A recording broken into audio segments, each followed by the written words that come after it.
appreciate you being here. Doing great. Look forward to the audience getting to listen and learn from you. To your left would be Chris Bounds. Good morning, Chris. How are you? Good morning, Curtis. Good to see you, my man. Appreciate you being here. And I'm going to jump over here and check in with Mrs. Claudia Nelson. How are you this morning, Claudia? Hey, everyone. Good. Thanks a lot. Thanks for having me. We appreciate you being here. Awesome. So we are just a couple minutes away from kicking off this ICONversations.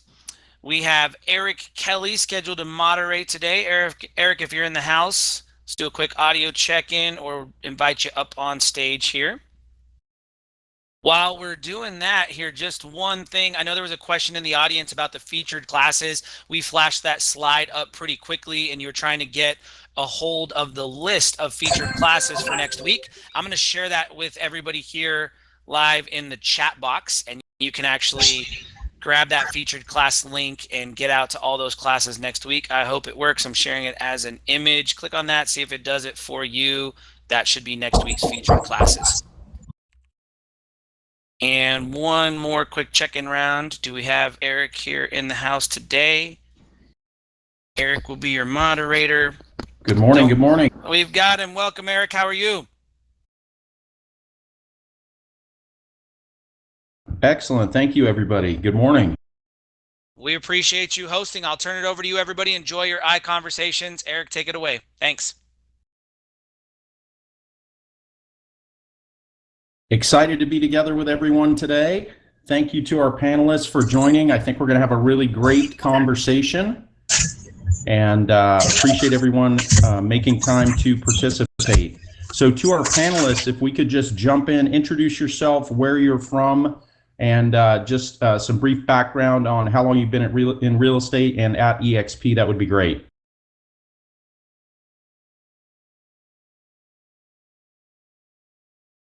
I'll kick it off here. Chris Bounds here, Houston, Texas. My main business is real estate investments. I started investing while in college back in 2005. I didn't get licensed until 2014. Joined EXP September of 2018 and couldn't be having more fun. I'll run next. Chris Snow. I'm in St. Augustine, Florida, Jacksonville, Florida. And I've been selling real estate since 2004. Been with EXP about 2 years. Run a team. We finished 2020 with, I believe, 8 agents, and with the growth, we are at 17 agents now on our team. And yeah, but just like Chris, having tons of fun with the transition over. Hey, everyone. This is Claudia Nelson. I am located in Virginia, outside of Washington, D.C. I'm in between Pentagon and Quantico. I've been an agent since 2008 and with EXP since 2017. Love it here. I've been an ICON agent pretty much every year and couldn't be happier being with this company. Good morning, everybody. My name is Stewart. I'm out of Portland, Oregon. I actually just celebrated my 20th year in the business, which I can't hardly believe. I have a small team. We closed out about 37 million last year. And I've been with EXP since September 2018 and just thrilled that I made that decision then. Wish I would have come a little sooner, but I'm glad I'm here. Well, we're glad you're here as well, and thank you to all of our panelists for jumping on today.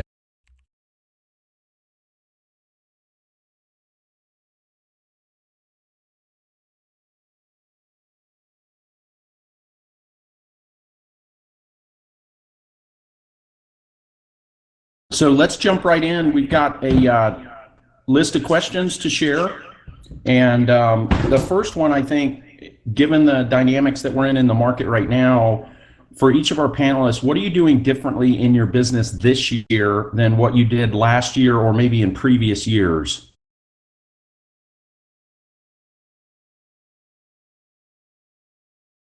I can kick it off here again. Pretty much through my entire real estate career, I've always been sales driven. That's just my nature. I sold things in grade school just to make snack money. It's just my DNA. But in this social environment, especially with things changing and competition and low inventory, I've realized over the last 12 to 18 months the value of brand. And it's something I've neglected over the years. So what we've been focusing on very, very hard is less sales, more branding, because at the end of the day, when folks know your brand, other types of advertising become, it doesn't matter. Like no one wakes up, or Starbucks doesn't tell you to go get Starbucks today because they need to sell you Starbucks. They know like if you like Starbucks because of their brand, you're going to go there anyway. Same thing with Nike, everything else. So if I can create a brand within my niche that's strong, I therefore have to advertise less, and it also becomes an easier conversion because they already know me. And we're doing that through lots of content and social media, across various social media channels, and especially video. I'll pop up next. Just a little bit along the lines with what Chris is doing. This is the first year that we stepped out and started doing radio advertising. So we've always been heavy on Google pay-per-click, Facebook advertising, for sale by owners, expireds. We've done that, and with the success that we've had with the team. And I hate to say it, but as the revenue share opportunity is continuing to grow, it's given me the comfort level to step out and do some advertising that we have not done in the past. And just like Chris said, it's more about brand advertising with the radio than it is necessarily about getting the customer right then and there. I could jump on next and kind of follow up on what both the Chris's were saying. I'm a solo agent, so I focus heavily right now on my client database, on really leveraging their influence, leveraging them getting me referrals, and making sure I'm always on top of their mind so that they can refer me out. And that's by sending mails, stopping by, calling, doing pop-by gifts, and all that. I still do, of course, seller leads from recently sold and all that, but I'm heavily focusing on my existing client base.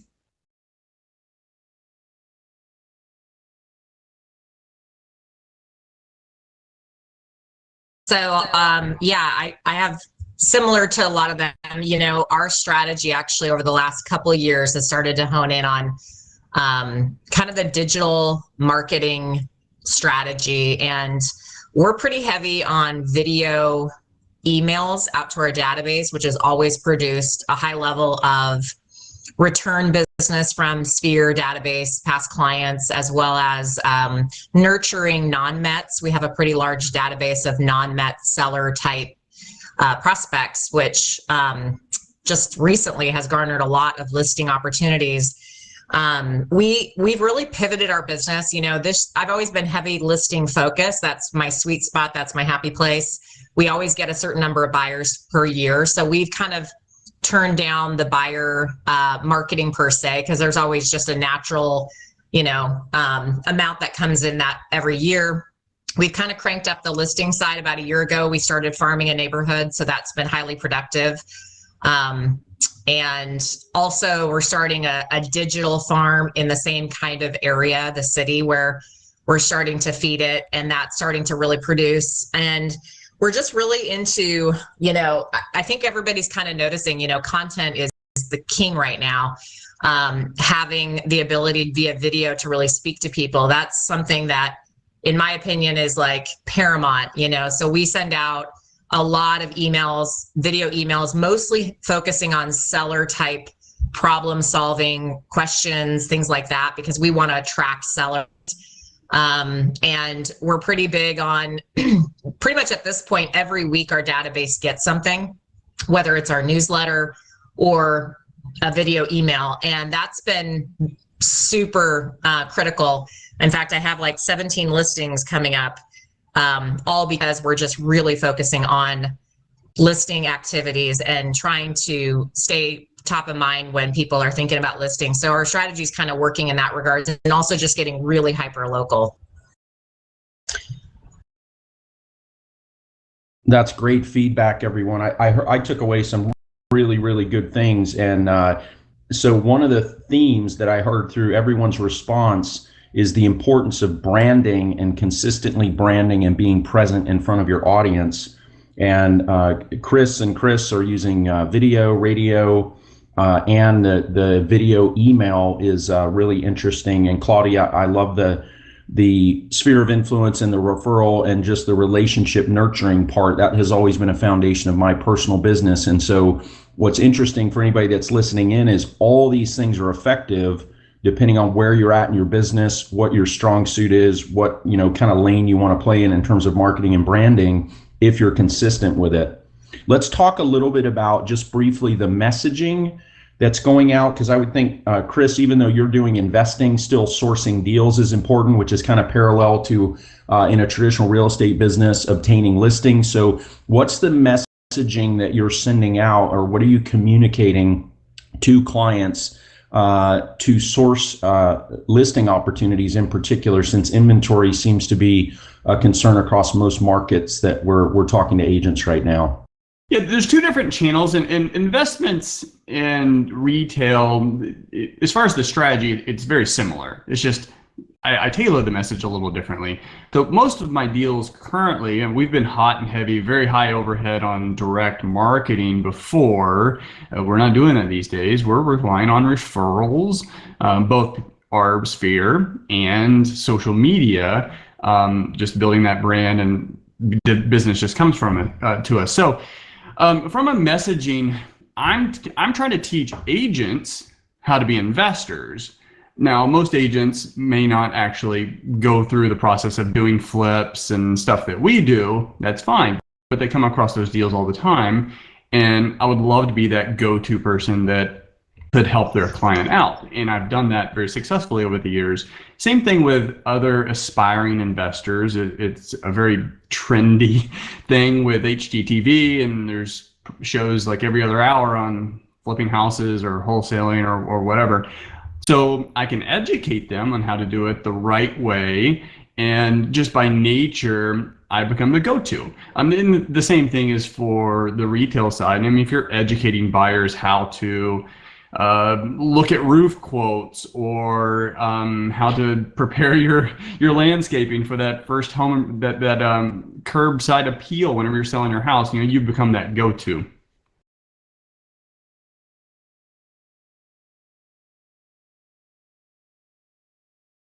And for us, Eric, it's really, like I think Chris is saying, and Ann was saying, is that just solving problems that people have. And so from that standpoint, our messaging is around, they may not know they have the problem right now. So we're trying to point out the pain points that other sellers or other buyers are having, and then we're providing the solution to them. So get their interest, create the problem, make them start to look for, or hopefully don't have to look for it. We're providing the solution right back to them. Yeah, that's fantastic feedback. And what mediums are you communicating through, Chris? Mainly through, again, Facebook, and mainly through Google pay-per-click. And we just started our radio advertising in February. So that's, again, creating the urgency from take advantage of the market, but don't get left homeless. Okay, that's fantastic. Claudia, what about you? So in regards to communication with clients, I love BombBomb. I use videos with that. I have different video conversations set up, which I automatically communicate with any leads that are coming in. And then I also sporadically do new ones where I communicate with my actual sphere of influence. I don't really do as many emails to my existing client database, but I do personal messages quite often, where I just pick up the phone and I call them, where I stop by and drop off a gift, or I send them Facebook messages. I always try to make it a point to reach out to them on their birthdays, so that they know that they are on top of my mind. Yeah, that's fantastic. I think those personal touches are so key, and really nurture those key relationships, which all of us have. One of the things that I've been doing with my team recently is we're kind of monitoring birthday activity via Facebook if we don't have it in our database. But then what we'll do is pause and spend 10, 15, 20 seconds thinking about something that really resonates with us about that individual, something that's unique about them or that we appreciate about them. And we'll actually record a quick video and then text it to them with just like happy birthday and a few emojis, but they get a personal video that's probably maybe 15 to 30 seconds in length. And the way that that's resonating and the response we're receiving just from that little touch is really amazing. So I love that you're doing that.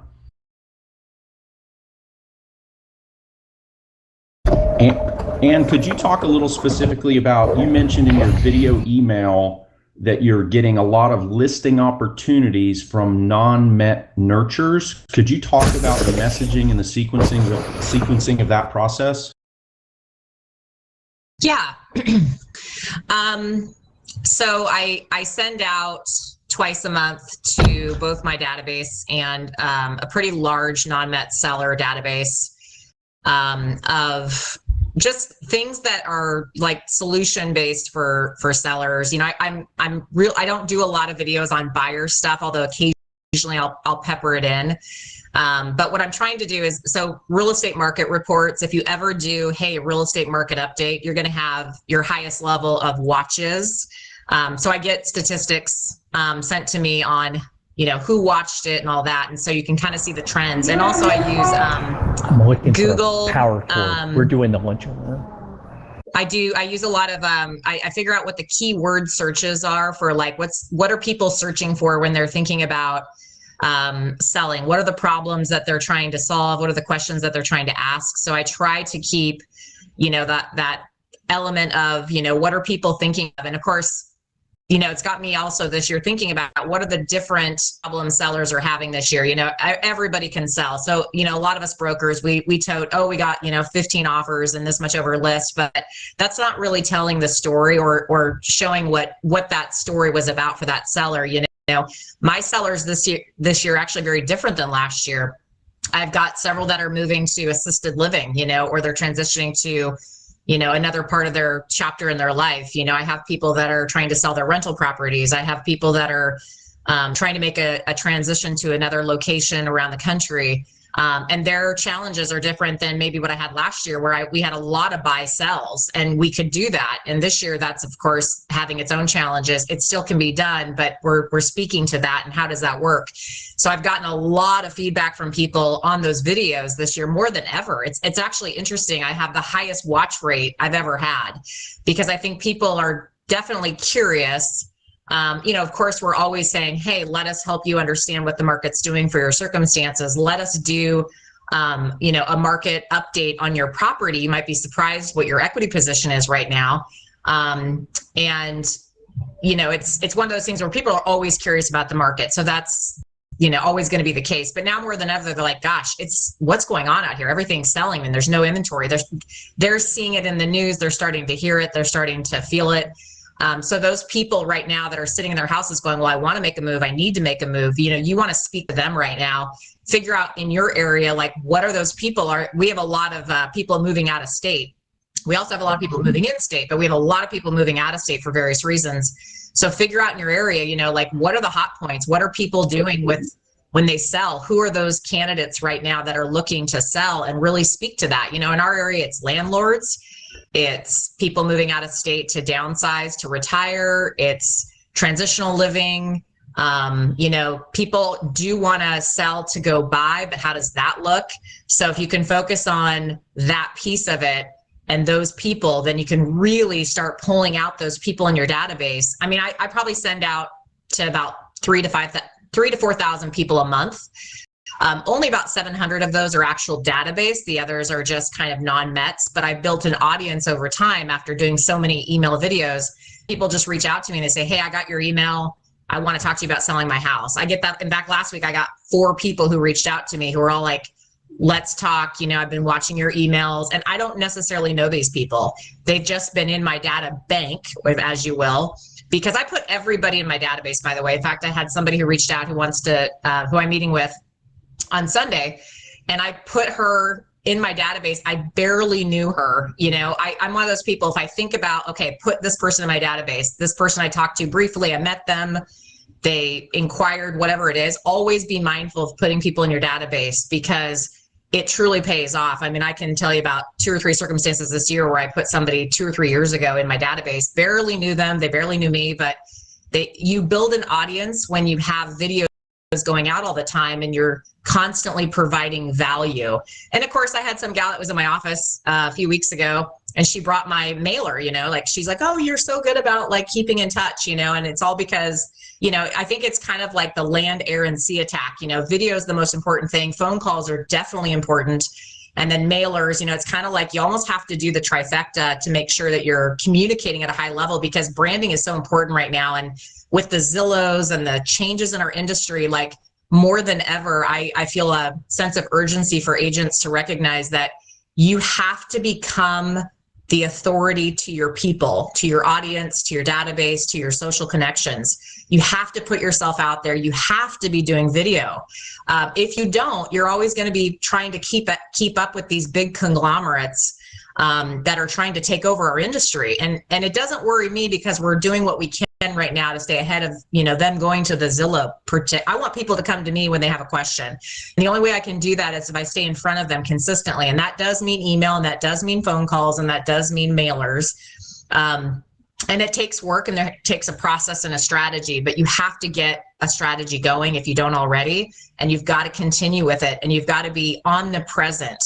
And I know it feels really overwhelming as agents because we're out there in the field working our tails off, but you've got to sit down and do this for yourself. And when you do that and you actually put it into place and you're looking at who is your ideal client? For me, it's listing business. It's working with my database, people who know, like, and trust me, but it's also working in areas I want to work. And I'm happy. I'm actually having a great year. I'm having fun. I'm enjoying what I'm doing because I'm focused on that. So when somebody comes into my world and they say, hey, I want to, sell my house, great. Let's, that's who you want in your world. But right now people are like, oh my gosh, there's no listings and I'm working with buyers. It's like, well, is that what you want to be doing? What do you want your business to be? Sit down, create a strategy, create a content strategy, start small. BombBomb's great. You're going to hear, Claudia mentioned BombBomb. I use BombBomb all the time just to say hello to clients or new prospects. But create that content strategy around who is your ideal client and build off that, because it really will change your world. Great feedback, Ann. Thank you so much. Thank you so much for sharing that. So for our other panelists, we've talked about how we're messaging and some of the topics, but are there specific things that you're doing to really distinguish yourself in your clients' eyes? As Ann mentioned, we're inundated in our industry about multiple offers and overlist. We see a lot of the same messaging from agents across the board. Are there specific things other than just the communication and the frequency that you're doing to really distinguish your messaging and your value proposition to your clients or prospective clients? I'll start out on that, Eric. So for our sellers, we have a 14-day or free guarantee, which for us means that if we don't get their home under contract in 14 days or less, we'll actually wipe away our listing commission. For the buyers that are out there, I've been seeing a lot of stuff popping up in regards to buyer's regret, buyer's remorse on Inman and some of the other publications. And something we've always offered our buyers is we call it our Love It or Leave It program, where if they're not happy with the house during the first 18 months of ownership, we'll either come back, give them a guaranteed offer to buy them out of the house. If they don't like that, we'll waive our listing commission, sell the house for free, and help them find something else. So our messaging is to the risk reversal that, we're gonna put ourselves accountable and not put it all on the customer. Wow, that's a compelling offer. Love it. Risk reversal. Claudia, do you want to jump in as well?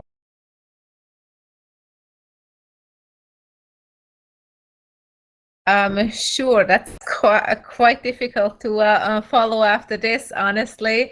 I don't have a program like that, but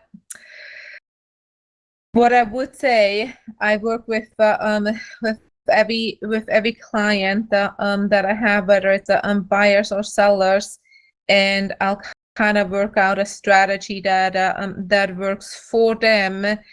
And I don't have a program like Chris has, but if someone comes to me as a repeat customer, I will definitely offer them to help them. That's where again all the communication comes into play, to stay in touch with them, and I'll make sure I help them out as best as possible. Awesome. Thank you. Chris, anything to add? I go back to branding in as far as messaging. I just talk about things I know. So everyone else on here on stage, like as far as retail, knows far more than I do. So I wouldn't naturally talk about those things. But what I can talk about is construction. I mean, we flipped 200 houses, so I know how to do that very well. And someone in my KV Core database messaged me, sent a text looking for a contractor. They needed to replace some siding. Cool. I have resources on that. I can provide that. When and if he decides to sell in the near future, hopefully I'll be top of mind because of those kind of value adds. So I just talk about what I know. I love, Chris, I love that value proposition you have and that guarantee taking away the pain points on the investment side. I mean, the ways we handle that is, no closing costs, quick guaranteed close. Like I never, ever back out. And I know a lot of investors get that reputation where they back out of transactions. So I guarantee like that will not happen. But actually, here's something I can add, because I've always been fascinated with retail, even though I wasn't naturally in it, but because of competition, and we're actually buying less houses these days. I've ventured into that because I appreciate what agents do. So we approach sellers now, not with, hey, I want to buy your house, but how can I help you and solve your problem? Just having a conversation with them, because I realize that most people, just like the Zillow offers and the Open Door and all that, lead generation. And I was doing the math and realized like how many folks that we'd encounter, we'd make them an offer. It didn't make sense for them, and they'd go sell retail because that was just a better choice. So we changed the conversation of, instead of, hey, how can I buy your house? It's how can I help you? Because ultimately I have a license and I do have a production team, although small in comparison to the other folks here. But it was, how can we help you? And let's just have that conversation. And maybe by having that conversation, we realized that no, you really do want to, like, you're okay. Your house is in good condition. This is a strong market, and hey, you can get full price probably in one weekend in this market. So maybe that makes more sense for you. Let's do that. And whether that's working with me or you want to make a connection with someone on our team or someone else, like, what can I do to help you solve that problem? And if you really do need to sell your house like this weekend, we can help you with that as well. Well, I think that's great perspective, Chris, just staying in the place of how can I help you and coming from a solution-based mindset. I know in our market, as many people do, we've got probably some pent-up seller demand in terms of people that would list their house, or maybe have some level of motivation to list their house, but their concern is, am I going to be able to find the next house, and where would I go? And so part of our how can I help you conversations right now are, can you paint me a picture of where it is you want to go? What does that lifestyle look like for you? What are the features and amenities of that home? What location? What's important to you? And we start to shift the focus to there and go out and try to create that, or create some opportunities around that, so at least they have a vision of it, or a connection to it, or see that it could be a tangible reality. And we're actually building I would call it maybe a cross-referenced database of what I want to find and what I have to sell, basically, and then continuing that conversation with enough clients that ultimately the goal is to be able to bridge a number of those transitions for our clients. I've got one other thing I can add, and this probably goes into one of the previous questions. So because we're buying less houses, and prices are going up, and there's no inventory, so builders, of course, have a lot of attraction because they are the inventory. It's the only inventory expansion that's available. And I was thinking, I was getting a lot of calls on my listings from out-of-state buyers. And of course, they can't come and view the home. So, and hopefully this advice will, pretty much anyone in this room is going to be able to just destroy this type of marketing strategy much more than I am. But I was shocked when I was like, hey, let me just go into one of these new homes. There's a new community right by my house. And I said, so I just went by and I did a narrated walkthrough of a Perry home. And I do a lot of content for investing on my YouTube channel. That video over the last 60 days, with no type of marketing on my end, has organically gotten so many more views. I think it's like number 2 or number 3 over the last 60 days on my YouTube channel. And I was just kind of it shocked me. So and then I went and looked at the SEO, and people were searching for model home tours. So wheels started clicking. I was like, hey, all these out-of-state buyers, they're looking for opportunities to go tour these homes virtually, especially in a COVID environment. So we actually started doing this. And my thought process here is, maybe this is kind of what Glenn Sanford did whenever he was building EXP early on, doing these video tours. Buyers, by and large, also have a home to sell at the price point of where I'm shooting these videos, at least. So it's a good way to potentially get double the commission, or at least 2 sides of the transaction. But more importantly, at least for what we're looking to do, is it helps transactions for our team, so I can get these buyer leads out to the team, and it's just giving value. I'm letting people show these homes, and you can do this with I said narration. I narrated one, but that's the only one I've narrated. All the other ones have been just silent walkthroughs with a music overlay with my iPhone of a model home. And it's 60 to 120 seconds. And people are watching them. I was just kind of it shocked me that people were watching. I put all these efforts in these other videos, and those are the ones that are really taking traction. That's awesome that you just, I like the idea. I like the philosophy of meeting where the mindset of the consumer is, and just coming from a place of adding value and doing those tours. I think that's a fantastic idea. So let's shift gears for a moment. We've talked about branding and marketing and connection and opportunities. Let's talk a little bit about leadership, both personal and team leadership. Each of you are producing at a significant level, far beyond the average real estate agent in our industry. So first question to each of you, what's your number one priority every single day? And what are some things that you're focused on specifically on a daily basis in your business? I'll start there, Eric. For me, before our team was growing, I was still doing more production. So it was all about the prospecting and following up with leads, and making sure we have plenty of business in the pipeline.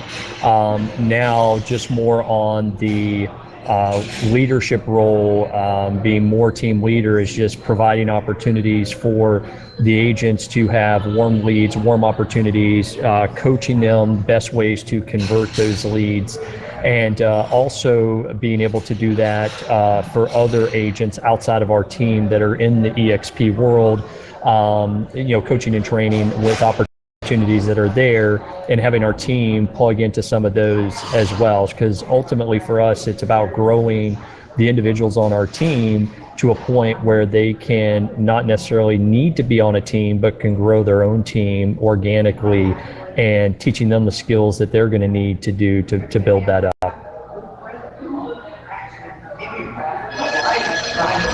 Fantastic. Love that. For me, it's building community. And what is community for realtors? That could be for Houston. I started a group. I literally just started it, so don't go try looking for this. It's not going to have anything. But it's moving to Houston. So I can build a community around real estate, and so anyone searching for moving to Houston that will be able to go on there, get value from anyone, whether it's me or anything else, and have content and be that go-to resource. Now I have an existing community on the investment side. That's involved. It's called Invested Agents, and it's just a community where folks can get in. They naturally give value. They give value to each other. I provide a ton of value, and as far as growing the community. So the important thing with building a community is it's easier to make a sale and to convert folks who already are a part of your community. So if you're able to build say a Facebook group where it's got 5,000 people in your market, and they're all part of this community, and it's on gardening or home improvement, and you just happen to be the most engaged agent in that community, whether you started it or not, you're building name recognition. You're building brand. So that's been my focus, because I know over the long time, ultimately community is brand. Awesome. Love the community building for sure. That definitely creates a sense of connection with people and elevates the brand. I can take over from here. So one of my main focuses on a daily basis is lead generation. And lead generation, it doesn't really mean getting on the phone and I'm calling leads. Actually, hardly ever do that. But I'm trying to put myself in real estate situation, no matter where I'm at, if that's at the grocery store, if that's meeting clients somewhere. I'm always trying to be open to seeing if there's anyone else that could benefit from what I'm trying to accomplish, trying to help my clients, trying to help them either buy or sell real estate. So whenever I'm out and about, I always try to add to my database. I'm trying to make new connections, and again, that doesn't really have to be where I'm just lead generating. It's just a normal day-to-day function where I'm trying to connect with new people. Awesome. So just consistency and connection is key. Yeah, yeah. And do you have some thoughts on that? Yeah, I think I like how Chris Bound said community, because that kind of struck me as an aha, because I similarly look at my day like, how can I follow up, reach out, serve somebody that is in my community? And, I guess we could call it database, we could call it prospecting, leads, sphere, whatever. I think our ultimate goal on our team is to be able to kind of build awareness and branding, where if we're reaching out to people that have reached out to us in some way, or at least we know are in our community, it's a warm phone call versus just cold calling. It's much easier to make calls when somebody knows you. It's easier to make calls when at least somebody's getting your stuff. So it's almost familiar. I sent out a fresh video to a new group of non-Mets recently and had some great conversations and have a listing appointment because of it. And I like to think that I created I guess I do look at it like a community. You're trying to bring people into your world and to be the resource for them if they're thinking about doing something. And you're not selling, you're not, cold calling. You're really just coming from a place of contribution and value and offering up, something so that you can build a relationship. That really is what it's all about at the end of the day. Like, you can build a relationship with somebody, even if it's not, you go and have coffee with them, but you're providing enough value to them in some way that when the time comes for them to do something, you're top of mind. Or if you're calling them to be direct about, do they need your assistance? It's received much more warm. So I would say, weekly we're as a team just kind of powwowing together, like, how can we, get somebody to the next place? Let's find out where they are. Let's see if we can get them the house they want or get listed or whatever. So, so we're pretty mindful of that. I definitely meet with my team once a week. We kind of go through our goals, what's important, what's moving the needle, what's not. I'm big on just simple, focusable goals, not trying to overwhelm. It really is a simple business in a lot of ways, but I think if you can hone in on your community, I love how Chris said that. It makes it so much easier to do business and not have to spread yourself thin. Yeah, that is so true, Anne. And I love what you said about focused on getting to the next step. I think one of the things that our group has found to be most effective in moving those relationships through the nurture process or the stepping forward either in the buying or selling process is asking questions like, what can I do to be the best resource for you right now? Or what can I do to add the most value for you right now?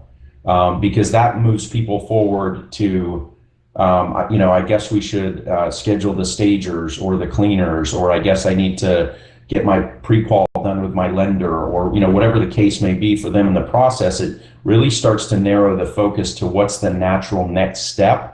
And it keeps the momentum building in the process as opposed to letting them sort of stagnate in confusion, which happens sometimes, because for both buyers and sellers, it can be a bit of a daunting process from their perspective.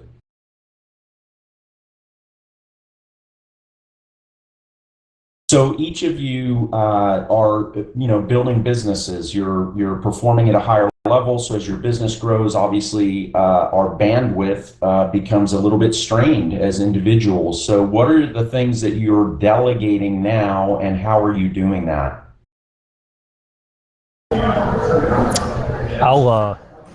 I'll jump up here. So from a delegation standpoint, we did this a long time ago, but we do have a closing coordinator who helps take the transaction from contract to close.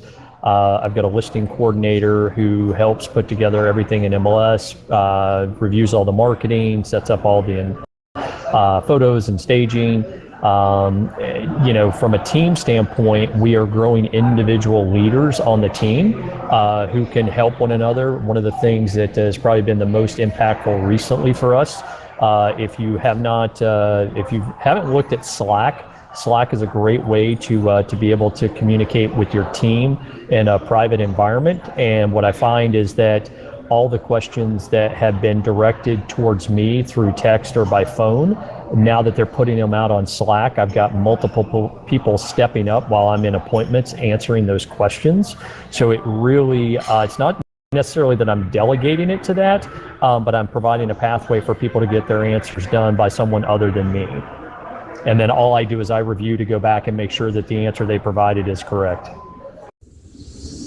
Well, I love the efficiency of that, Chris. And then also, you are creating community around that, and you're creating a culture of collaboration, and, people feel part of the process, the other people that are answering. So I think that's a great way to, enhance the responsiveness, but also really connect your team members together. And Eric, I'll add one more thing, and then I apologize, I've got to step. We've got the lunch and learn starting that I've got to present. But one of the other things that we did to maximize our time and efficiency throughout the week, is we put together what we call a Got a Minute time, and it's all those little one-off questions that people want to have throughout the day that aren't necessarily mission critical. They're not contract specific. So we put that from 11 to 11:30. So right before I jumped on this today, we had our Got a Minute time, and we just leave it as an open Zoom call. So anybody on our team, they can jump in. Normally we'll have anywhere from 3 to 5, maybe 10 people that'll jump in and just ask questions that they've been, things that have come up during the week. And a lot of times what ends up happening is that they're self-teaching one another because they all have the same questions. They just come to me at different times. But just utilizing technology like that as a point of leverage and specifying that time. Okay, Chris, and that's a weekly event for your team? We do it Monday, Wednesday, and Friday from 11 to 11:30. And then we have our team meetings on Thursday. So really 4 of the 5 days, we have at least 30 minutes set aside to answer and condense all that management time into one specified time period. Love it. Okay, awesome. Thanks so much for your contribution. Good luck with your lunch and learn. We appreciate you joining us today, Chris. Thanks, guys. God bless. Talk to you soon.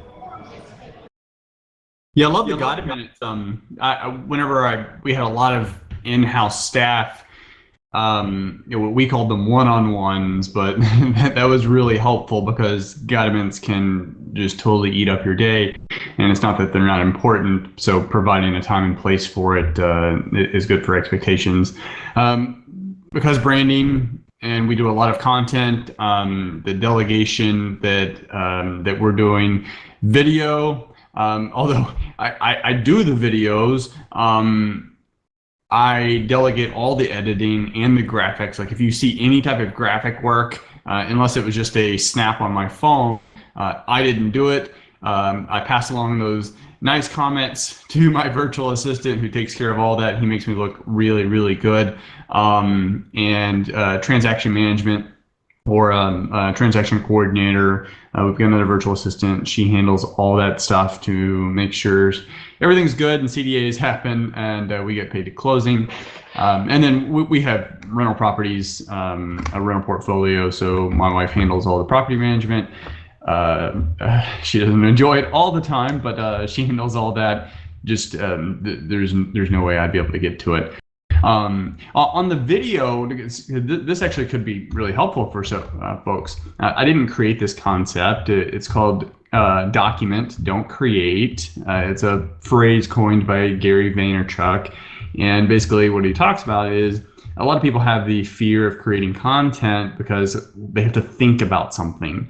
And ultimately, if you have to think about it, that's more energy and you're probably not going to do it, or you'll run out of ideas. But if you document what you're already doing, buyer tours, seller conversations, closings, inspections, remodeling, anything that you're already doing all throughout the day, just document it. You don't have to make it look pretty. It's still valuable. So we do a lot of that with video. And this, I tie this in with delegating is now I don't have to go out and create a whole bunch of things. I can hold an event that's an hour. That's documenting. It's recorded. And then I can chop that up into 10 different pieces of individual content and put that out, all done with my VA. I don't do any of that stuff. And now I have a ton of content and only did work once. Chris, love that suggestion about documenting versus creating content, because you're correct. That is where a lot of us get hung up, is thinking about how it's going to appear, what we're going to talk about, and practicing it. So documenting, I think, is super valuable. Let's touch really quickly on the VA. How did you source that person? And my understanding from what you said was they're editing your you're editing your videos. They're taking that hour-long content, chopping it up into blocks, which is a brilliant idea. And so how did you source that person, and what are the functions that they're performing for you? There's a lot of websites out there. I mean, you can go to Fiverr. I think Workable is another one. I could be wrong on that one. Onlinejobs.ph is where we get a majority of ours. So these are virtual assistants in the Philippines. And now you got to know how to source them. There's a lot of very talented, highly educated workers, and unfortunately, COVID has it's impacted their economy a lot. And there's a lot of folks working from home, and they've got a lot of talent there's a ton of folks in the Philippines that have real estate experience, meaning they work with other realtors or investors in the United States or somewhere else. So they have that experience. So we just put up job ads there and have a conversation with them on Zoom or by email and have them fill out like I'm trying to get a social media manager, because right now that's me, because we had to let go of our last one. But so I'm trying to hire a new one. Got a ton of applicants. I created a little survey because now I know what to look for in that position, and I replied back to the ones that were the most attractive. And I said, hey, can you share a little bit more information? Can you please look at my channels, let me know what you think, and also complete the survey. And then from the next stage, I'll probably set up some Zoom calls, and then we'll make a decision.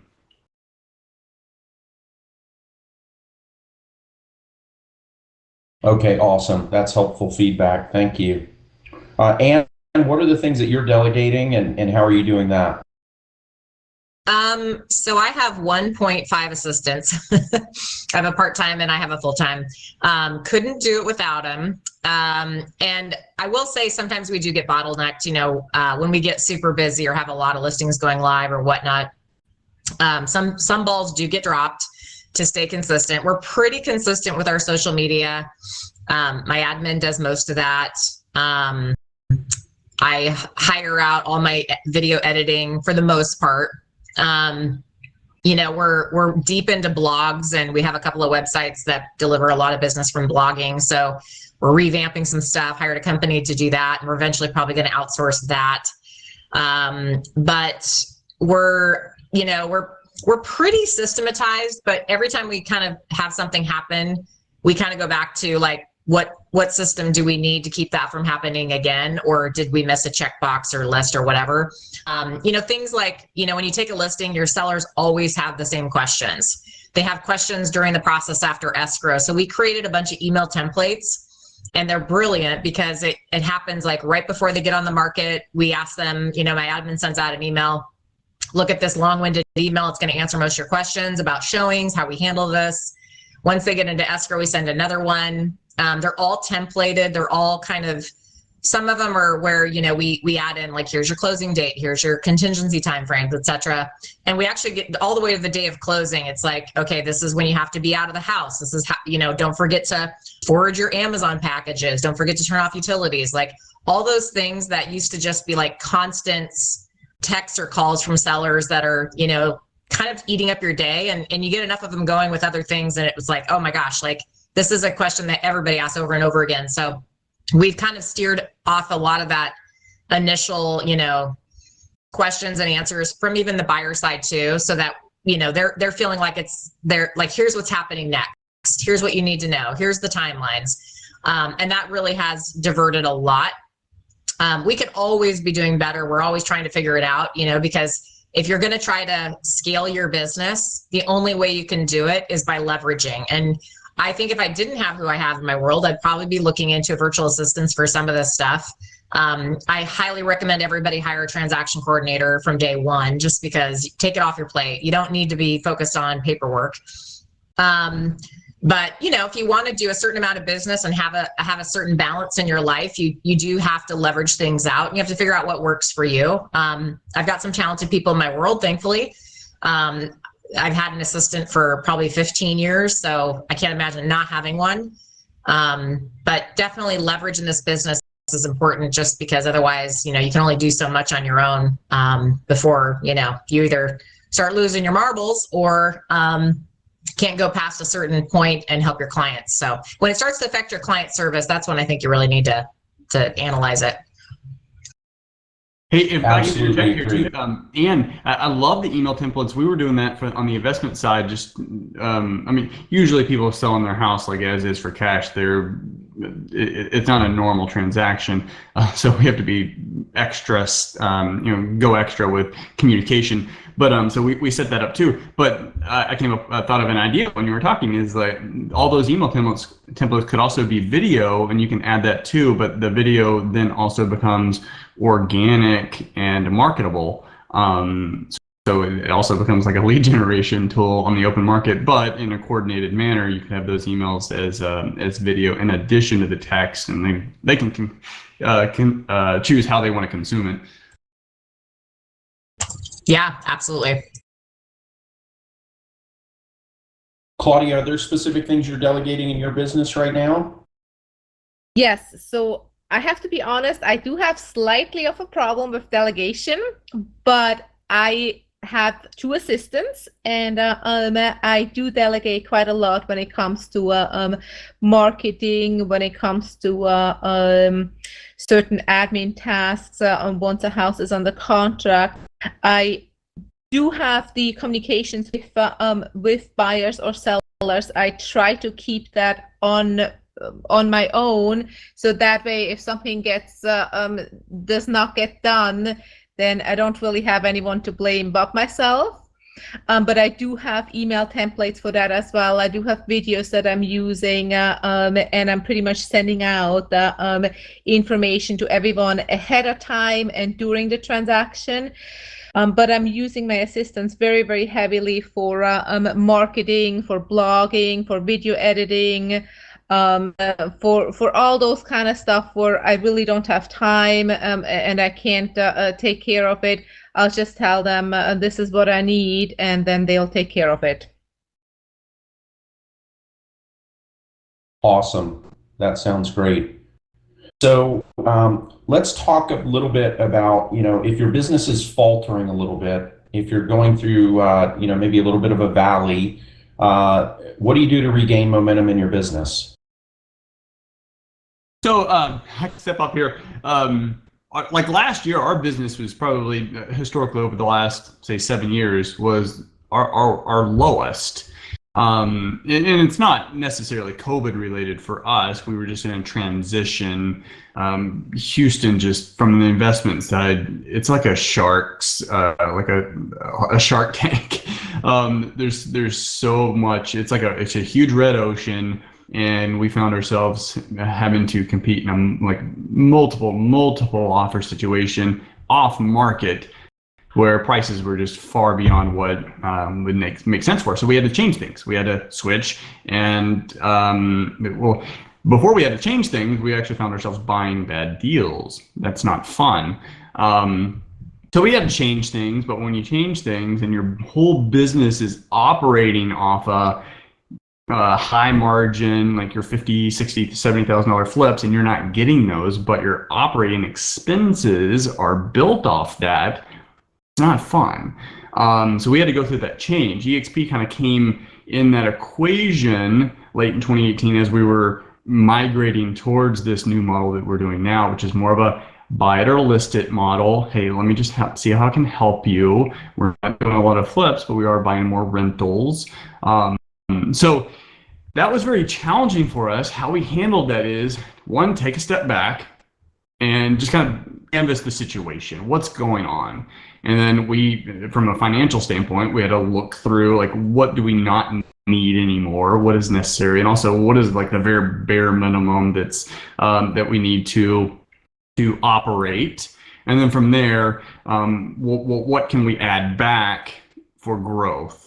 And so basically, we took a step back. We reassessed our situation, reassessed our goals, looked at the market, and also looked for holes in the market. Like, where can we add extra value that people aren't doing? For me, most investors out there aren't agents. And if they are, they don't care anything about retail. That's the furthest thing from their opinion. And because like investors and realtors have this kind of a rift sometimes, but if you're both and you understand the value that both play in the marketplace, that's where a lot of success can be made. And so that's where we switch. Hey, let's just do this buy it or list it model, because I have that ability, I have that option to offer people, and also I can beat out competition that way. So we reassessed, and then we started executing along those new things, and then making adjustments continuously as we go along.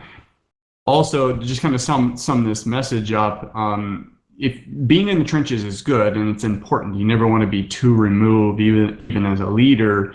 But you do have to be somewhat removed to look around, because if you're in the trenches constantly and you never poke your head out and kind of look at what's going on, that's when you get run over with market changes that you probably should have saw coming, and you probably did. You just never really took the time to assess and see how to adapt. Gotcha. So really paying attention to the market, your business, and then adapting as needed, so that you're finding where you can gain traction again. Absolutely. It's like if you were like today, we can't have the same conversations we were having with the marketplace that you were in 2018. It's just a different world. Not everyone's going to want to just jump out and go to an in-person meeting, walking through a home. They might want to look through a video tour, a virtual tour before they commit to that. It's just that things change. They're always going to change, and being able to adapt quickly is going to help you stay competitive.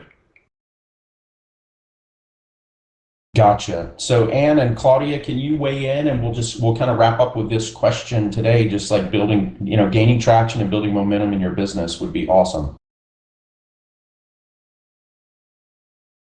So whenever I feel my business is kind of slacking, my first instinct is always to yell at my husband, but that's just that he's just laughing at me at that point. But anyway, whenever that happens, I do gear up on lead generation. So at that point, I work quite a lot with listings. So at that point, my fastest thing to get more leads, more listings quickly are farming letters, or letters to the community, or letters to specific area, and that's generally how I get out of a slump relatively quickly, if that happens, and it does happen. Okay, so just putting your head down and being really purposeful and proactive in lead generation. Correct. Yes. And like I said, the one that works the best for me whenever I feel my business does slow down, I really hit up certain areas very, very hard in terms of I send out letters. I knock on doors, and again, right now with COVID, that's not really possible anymore. But you can still leave people some items at their door. I ramp up on online marketing to that specific farming area. Okay, thanks. Anne, any parting thoughts on this as we wrap up? Yeah, I mean, everyone every once in a while falls into slumps, even for those of us who do a lot of business. And I just get into my database. I start making calls. Sounds simple. It just having those conversations, you find out what's going on with people. I also go into my non-Mets database, and I actually keep a pretty good organized database where if somebody's said at one point, I'm thinking about selling, I want to sell, some life event has to happen, I literally just dive into that, and I feel like I always get an appointment out of those. But Claudia actually taught me to send the letter to the farm, not just the postcards, and that does make a huge difference, a personalized letter. And by the way, little pro tip, I found this company just recently, it's amazing, called Addressable. And if you don't want to, handwritten letters are the best, but who wants to sit around and do that? It's a company, and I got a sample from them. You guys, it looks like real handwriting. It looks like you wrote it. It's crazy. So farm out your farm, or send handwritten letters. You will be shocked what happens, and or just type something out that has personability to it. But I agree. Thanks, Claudia, for that tip a long time ago. I love handwritten letters. It's the best. They are so effective. And I've just added a QR code. I didn't know how to use QR codes before the pandemic, now with the menus that everyone has to scan, everyone kind of knows how to do that. So I've incorporated that as well, and it works wonders. Fantastic. Well, thank you everyone for the amazing feedback. Thank you for our participants today for joining us and plugging in. I saw some great questions in the chat and some good communication there. So I appreciate everyone being here and growing together, and best wishes for an amazing weekend. Thank you. Thank you. You rock. Did great. Love it. Thanks, you, everyone. And thanks, Eric. Thanks, Claudia. Thanks, everyone.